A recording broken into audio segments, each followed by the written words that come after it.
like tourism and other sectors of the economy, international education, unfortunately, international travel is going to be right in the thick of it.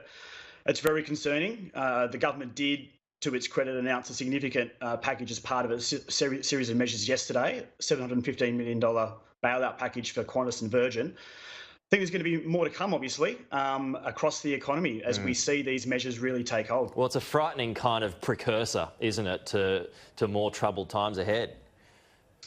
Yeah, absolutely right. And I think this then goes into the second stimulus. It wasn't long ago we were talking about the first stimulus, or actually talking about the need for any stimulus at all. Now we're really going to be looking at a second stimulus package, which is really going to go way past what we saw with the second Rudd government stimulus. Remember, that was $42 billion. Yeah.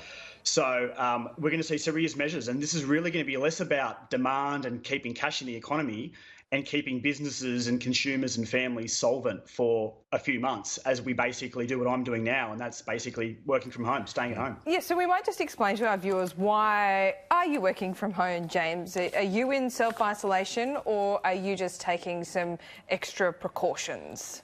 Well, self-isolation is the new black, guys, and so I've joined the ranks. Yeah, we had there was a positive test at work, and so in the abundance of caution, I've gone to get a test, as the other members of the staff, and we're basically all working from home. We're all set up with our laptops, so that's fine. And let's be frank, no one's really doing face-to-face meetings these days, and that's the case against the corporate sector and government. So all the work can be done from home anyway, but in my case, yep, I've got the 14-day self-isolation coming up. We're looking at some pretty extraordinary financial instruments, not only used by our central bank, as you mentioned, the second stimulus package to come from the government, but do we need to be frank about this?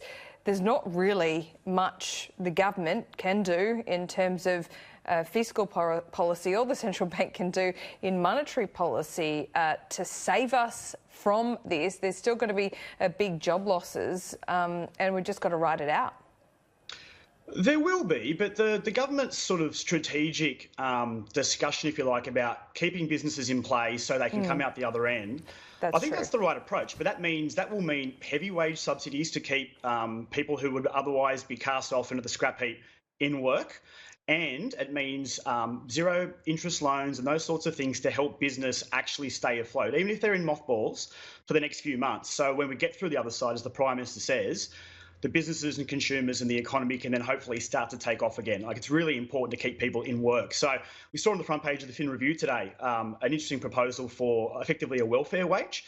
I'm a bit concerned that that's not really keeping people in work per se, and potentially sets up a sort of two-tier New Start or unemployment wage system. I really think the focus at the moment needs to be trying to keep people on payroll and keeping businesses afloat.